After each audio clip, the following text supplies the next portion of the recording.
Ethnologie, que reste-t-il à explorer? À l'occasion de l'Ethnologie va vous surprendre, série de conférences, rencontres au musée du Quai Branly à Paris qui se tiendra ce week-end sur le thème Femmes de terrain, rencontre avec l'une d'entre elles, l'anthropologue Nastasia Martin, auteure de Les âmes sauvages sur les Gwich'in d'Alaska, un peuple du Grand Nord américain, publié à la découverte. Bonjour. Bonjour. Et une rencontre avec l'écrivain traducteur italien Jean Talon qui publie Explorateurs, touristes et autres sauvages aux éditions Plein Jour. Il est allé puiser dans la littérature ethnographique des histoires qui toutes parlent de rencontres. Il en a surtout gardé le moins lu, le moins entendu parce que moins prestigieux, les malentendus, les perplexités, les désillusions, les roses aussi et l'arnaque, écrit-il, et surtout la stupeur et l'émerveillement face à la diversité avant que l'habitude vienne tout normaliser. Jean Talon ou Jean Talonne, bonjour, puisque vous êtes italien. En dépit du nom. Oui. En dépit Bonjour. du nom, bonjour. Bonjour. Et donc ce n'est pas un nom d'emprunt. Ce Non. n'est pas un nom d'emprunt au premier intendant au XVIIe de la Nouvelle-France. Oui. C'est le vôtre. Oui, Voilà. c'est ça. Quelle parabole dessine toutes ces histoires que vous avez rassemblées, Jean Talon? Mais c'est une parabole dont je me suis aperçu au fur et à mesure que j'ai rassemblé ces histoires, que j'ai épuisé justement de la littérature ethnographique au sens large. Et en fait, c'est une parabole, disons, les premiers points, c'est que je me suis attaché à ce qu'on peut appeler les mythes du sauvage. Ces mythes, en fait, c'est quelque chose, c'est une figure, celle du sauvage, qui démarre tout de suite après la découverte de l'Amérique. Et les premiers récits de mon livre se passent tout de suite après la découverte de l'Amérique. Et ça continue, ça continue jusqu'à nos jours.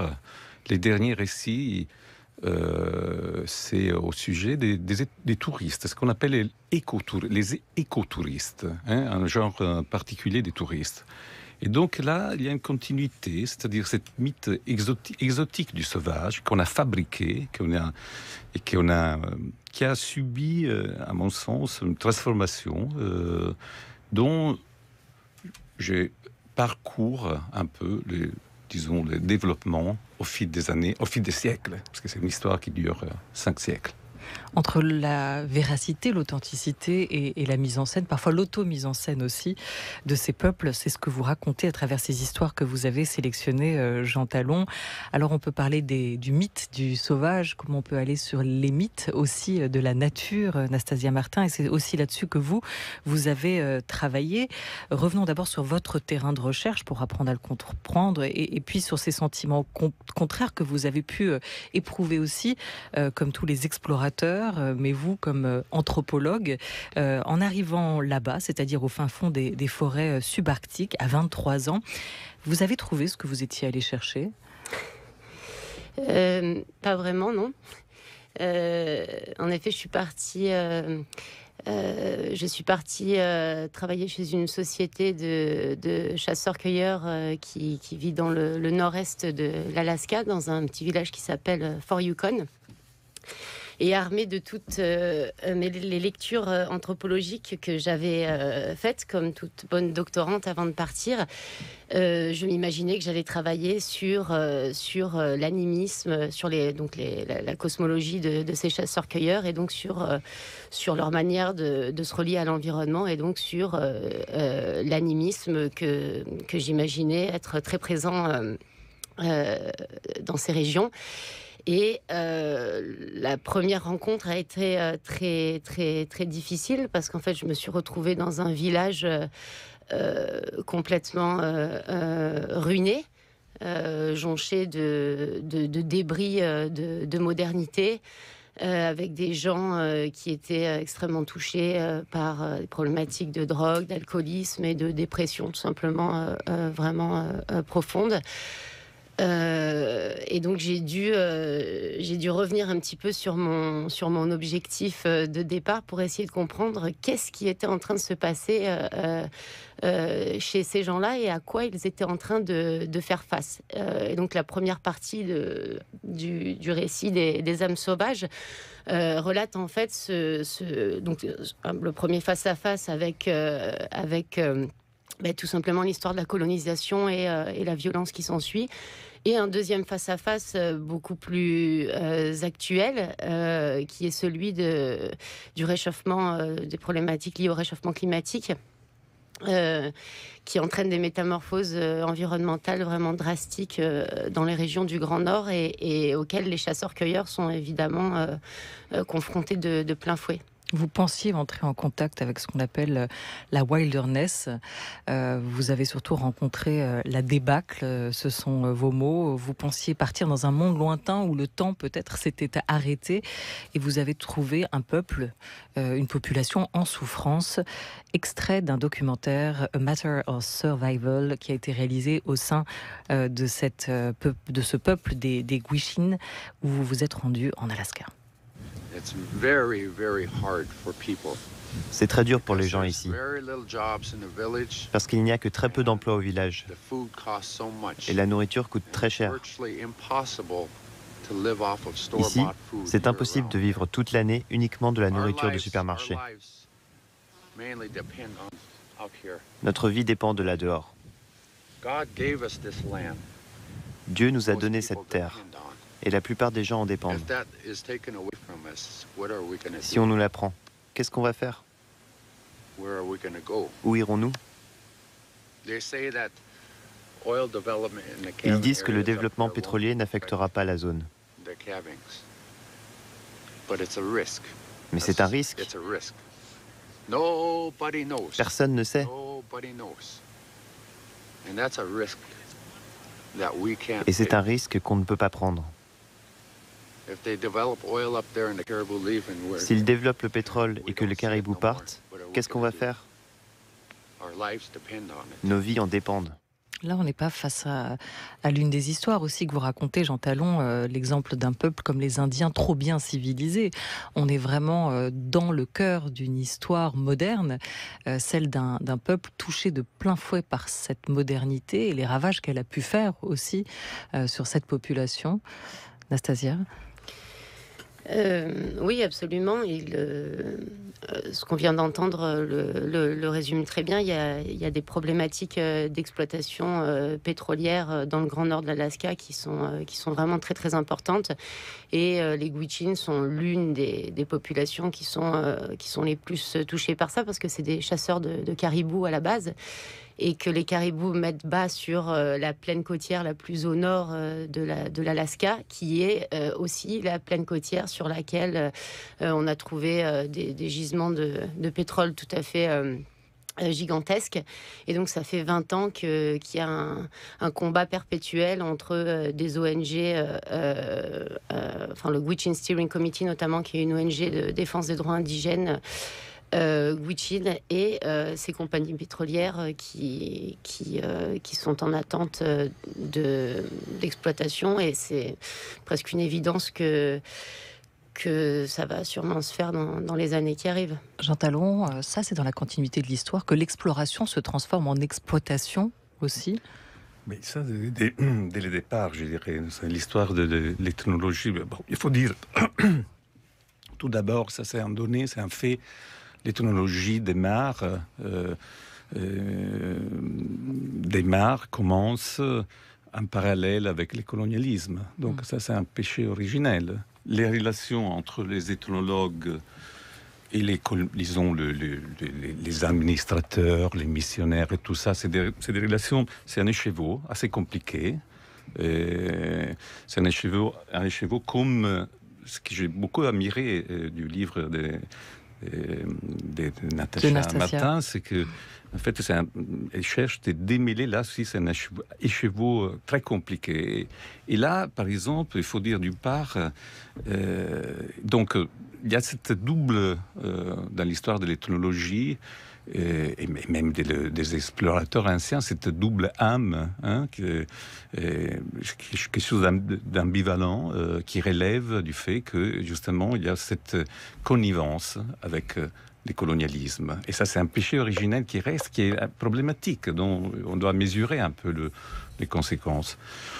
Et qui est d'autant plus marquant si on se réfère par exemple à votre première histoire, hein, qui remonte au XVIe siècle. C'est qu'au départ, quand il y avait exploration, c'est le chapitre consacré au Fils du Soleil, il y avait aussi, une fois arrivé, une hospitalité qui a été détournée par l'explorateur, par le voyageur qui est parti à la rencontre de ces peuples. Mais alors là, on est vraiment la première époque, c'est-à-dire il y a les côtés vraiment surprenants de la rencontre, là, l'altérité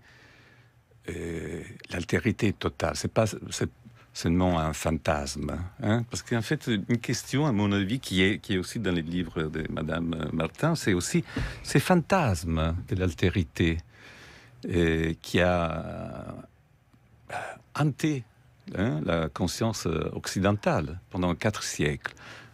Il me vient à l'esprit une phrase de Lévi-Strauss, un fils tropique, qui m'a toujours frappé. À un certain moment, il dit « J'ai parcouru autant de kilomètres, de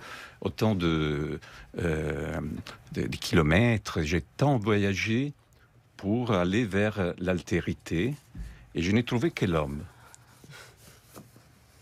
Je n'ai trouvé que l'homme. » Et j'ai trouvé quelque chose de ça aussi dans les livres, c'est-à-dire en fait les stratégies de cette population, c'est des stratégies tout à fait, disons, compréhensibles hein, par rapport aux écologistes, au projet d'exploitation du parc et des spectacularisations de l'autre, hein, la nature. Alors, qui c'est des façons d'exploiter en fait une réalité typiquement occidentale et qui vont en parallèle souvent. Et leur stratégie, qui passe par la ruse, hein, c'est une stratégie qu'on comprend très bien, totalement. Donc, cette fantasme d'une altérité absolue, c'est quelque chose qui a été démystifié déjà au XXe siècle. Hein. Lévi-Strauss le fait très bien. Cette phrase m'a... C'est tard le XXe siècle déjà. Pardon ? C'est tard le XXe siècle. C'est-à-dire qu'avant, cette déception, cette désillusion face à cette altérité recherchée a été vécue par beaucoup. Au XIXe, il y a encore, c'est encore fort et c'est, disons, ça rejoint les sommets de la spectacularisation. Si on pense, et j'en parle dans mon livre, il y a un récit qui parle de ça, aux eaux humaines, par exemple, qui est une conséquence du colonialisme. C'est-à-dire la variété de cultures, aussi des aspects physiques, de ce qu'on appelait race, devient un spectacle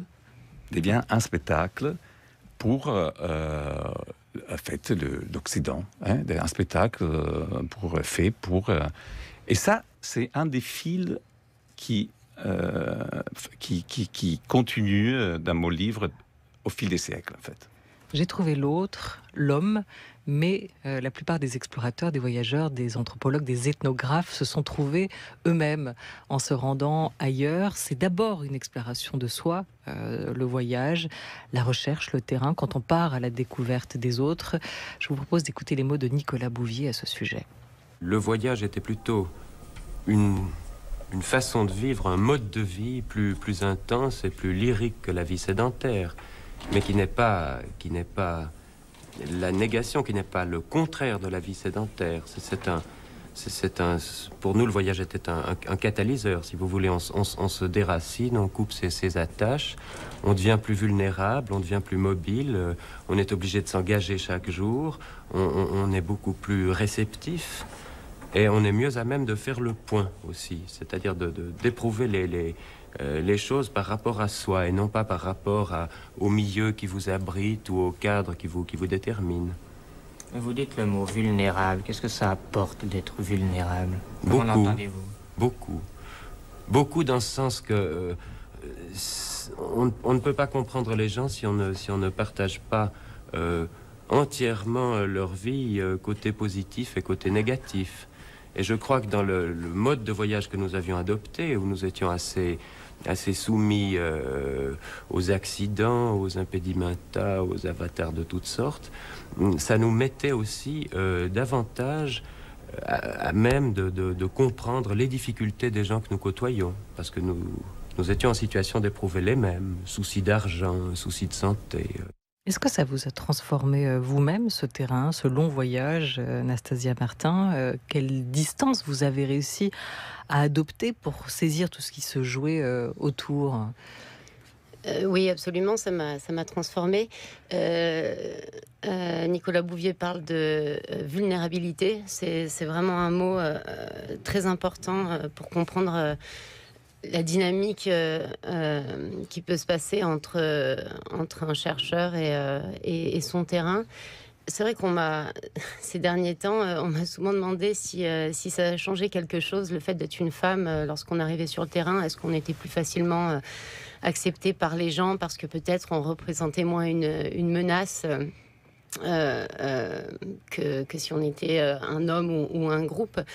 Et en fait, je pense que c'est pas vrai. La question se pose pas vraiment en ces termes, mais justement plutôt en termes de vulnérabilité partagée. Je pense que moi, c'est vrai que je suis arrivée dans le nord de l'Alaska, j'avais 23 ans, j'étais toute seule. J'ai rencontré le chef tribal et son conseil lors d'une réunion intertribale qui se passait à Fairbanks, et je leur ai tout simplement dit ce que j'avais envie de faire chez eux, que j'avais envie d'écrire un livre sur eux, et est-ce qu'ils m'accueillaient chez eux. Et je pense qu'en fait, le fait d'être seule, loin de chez moi, a été quelque chose qui a favorisé pour eux, en fait, et donc assez déprimé, en fait, il faut le dire quand même. Parce que si loin de toutes mes habitudes et mon mode d'être au monde, je pense que ça a favorisé aussi pour eux ça leur a permis de s'ouvrir sur justement les problématiques, les malheurs, les dépressions qui les habitaient eux, en fait. Et donc notre première vraie rencontre, ça a été sur nos manques à vivre, en fait, qui étaient différents et en même temps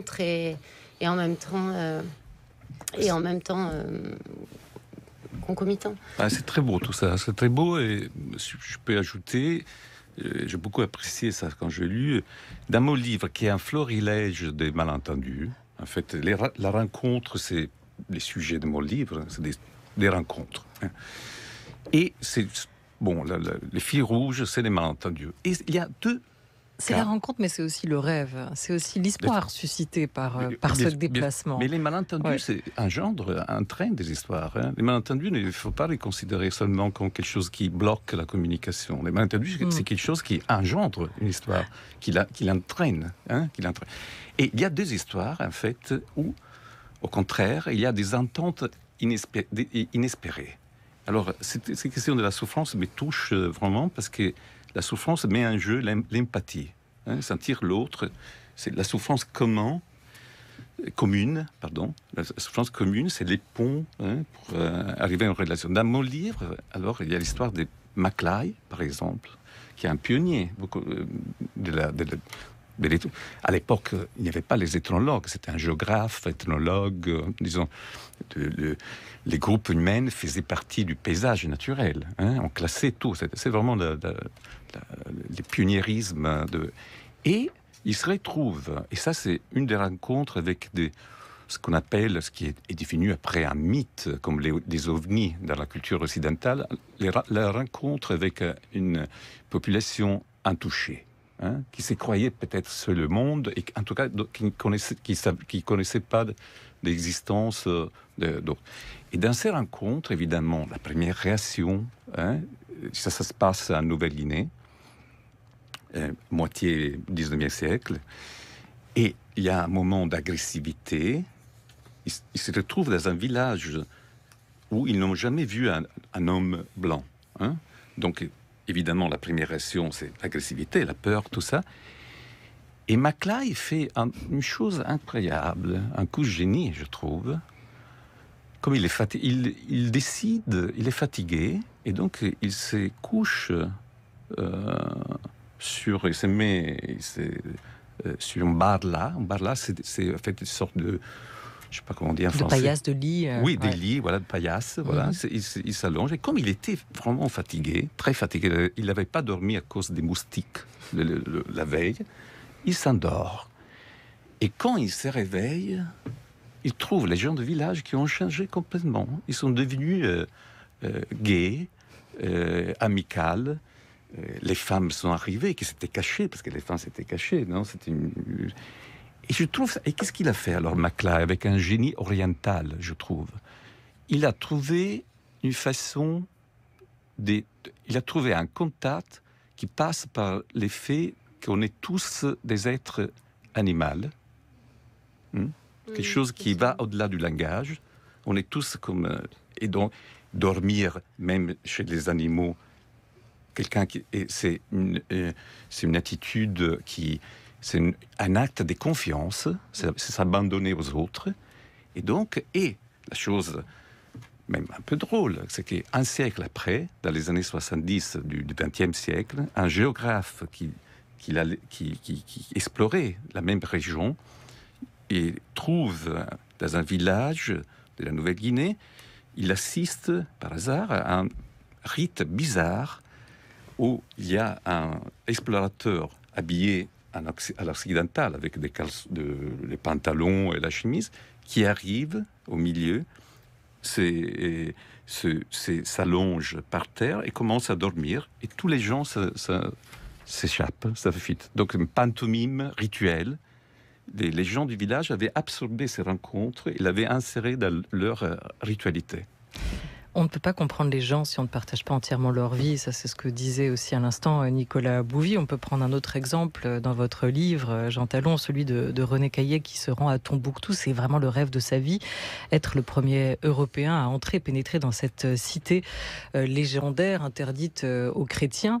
Alors, il va tout faire pour essayer d'être accepté là-bas. Il va à la fois se déguiser en arabe, il va à plusieurs reprises essayer, il va finir par y arriver. Une fois sur place, il va quand même apprendre l'arabe, apprendre aussi les pratiques religieuses musulmanes. Il apprend l'arabe avant de partir. Avant de partir. Il apprend même les Corans, il devient, pour se déguiser en arabe musulman. Et une fois là-bas, il y a la désillusion, la déception par rapport à ce qu'il trouve. Hein. Ouais. Et ça, c'est le feu du récit. C'est-à-dire, mais là, je trouve quelque chose, c'est un cas exemplaire du voyageur. C'est-à-dire les décalages entre l'imagination, les rêves et ce qu'on trouve. Il va le payer jusque dans son corps puisqu'il va attraper le scorbut. Toutes les maladies possibles, il l'a attrapé. Il meurt très jeune. C'est un martyr du voyage. Comment on fait, Nastasia Martin, pour transformer cette déception du premier regard par rapport à ce qu'on attendait en une réussite aussi dans ce contact qu'on va établir avec l'autre? Comment on réajuste aussi son sujet de recherche par rapport à la réalité qu'on a trouvée? Oui, je pense en effet que ce décalage, il est vraiment nécessaire. Il est très très important. C'est probablement pour moi la chose la plus importante. En fait, qui va présider à la recréation d'une problématique anthropologique qui soit beaucoup plus ajustée à la réalité. Parce qu'on arrive avec nos illusions, avec nos cases bien préconstruites et préétablies depuis le confort de nos bibliothèques, et on arrive sur le terrain et là la réalité nous frappe. Et c'est quelque chose que m'avait dit mon directeur Philippe Descola alors que je lui avais envoyé un mail justement pour lui dire mais je comprends plus rien en fait, je crois que je vais abandonner ce projet de thèse, et il m'avait dit non restez, ça veut dire que ça vient juste de commencer. Et donc c'est vraiment, je pense que ce travail de reconstruction en fait des enjeux et de la problématique, il est central après cette désillusion qui elle aussi c'est ce qui peut nous faire grandir sur le terrain. Et je voudrais juste revenir sur cette question de désillusion et de altérité ou pas. Je voudrais pas donner à penser, parce que là on a surtout parlé du fait que oui, la réalité ne correspond pas du tout à nos attentes, et qu'aujourd'hui la situation dans le Grand Nord est extrêmement précaire et complexe. Ce qui ne veut pas dire qu'il n'y a plus d'altérité. C'est pas l'altérité qu'on imaginait, Mais en fait, c'est une altérité bien au-delà de celle qu'on imaginait, qui contient en elle-même des potentialités absolument incroyables. Et c'est vraiment là-dessus que porte toute la deuxième partie de mon travail. Voilà, et ça vous a aussi appris à redéfinir et à repenser le concept de nature sur lequel a beaucoup travaillé votre directeur de thèse, Philippe Descola, Anastasia Martin, Jean Talon. On a évoqué quand même les changements en cours, et si je reprends la thématique de départ, l'ethnologie va vous surprendre. Est-ce qu'il reste quelque chose à explorer dans ce monde? Vous avez évoqué, vous, Jean Talon, les effets du tourisme, de cette occupation touristique planétaire, comme l'appelle Mathieu Bock-Côté, le Canadien, qui a dépossédé une partie de monde de ce qu'il était, de cette muséification. Je vous propose de vous emmener vers l'absurdité parfois de ces situations. Elle n'est pas anthropologue, elle est mannequin, elle s'appelle Adriana Karambeu, elle était invitée de l'émission de télé Rendez-vous en terre inconnue chez les Amara en Éthiopie. Ça nous parle aussi d'altérité, écoutez.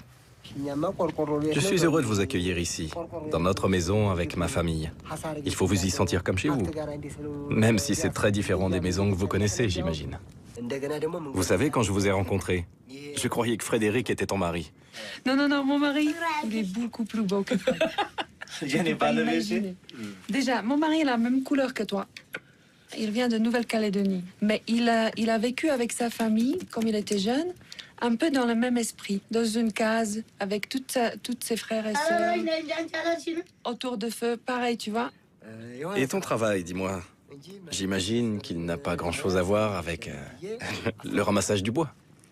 Alors, mon métier... Oh là là, mon métier, c'est d'être... C'est horrible de dire ça. J'ai la honte. Mon métier, si c'est vrai, pourtant... C'est d'être belle. Tu vois, chez nous, ce qui est très important, c'est des vêtements. C'est pour ça qu'on cherche des jolies femmes pour qu'elles portent les vêtements. On les maquille bien, on les coiffe bien, on les prend en photo. Et après, les autres gens achètent des vêtements. Tu vois, c'est... Arrête de rire. C'est génial, vous êtes en train d'expliquer tout le système de consommation dans lequel on vit dans notre pays. Et moi, je fais ça, tu vois. Voilà, par le voyage, par la découverte, c'est aussi l'autre qui apprend à nous découvrir, et parfois l'absurdité de nos mondes. Jean Talon. Ça c'est dans mon livre, c'est la fin de la parabole qu'on vient de dessiner, c'est-à-dire l'avant-dernier livre. Les derniers, c'est sur les touristes. L'avant-dernier, c'est un Africain, un Peul, un berger Peul, griot, qui a été invité dans les années 80 à Bologne, ma ville, pour faire des observations ethnographiques. Et donc là, c'est quelque chose de très littéraire, en fait, parce que j'ai joué un peu que ça. Je me suis pris même quelques libertés, c'est-à-dire c'est voir avec les yeux des autres. Hein, et tout. Là, on voit bien que ce qui est les fruits les plus précieux de cette aventure ethnologique dans ces siècles de grands voyages, c'est-à-dire la relativisation de tous. Montaigne, déjà, il avait compris ça, c'est-à-dire, on appelle barbares ceux qui sont différents de nous. Mais je voulais dire seulement une chose très brève, sous l'altérité. J'ai dit, il faut reconnaître à l'ethnologie un mérite, c'est d'avoir enlevé toute détermination géographique à l'altérité. Merci beaucoup à vous, Jean Talon. Explorateur touriste et autres sauvages vient de paraître aux éditions Plein Jour. Merci, Anastasia Martin. Les âmes sauvages, apparues aux éditions La Découverte.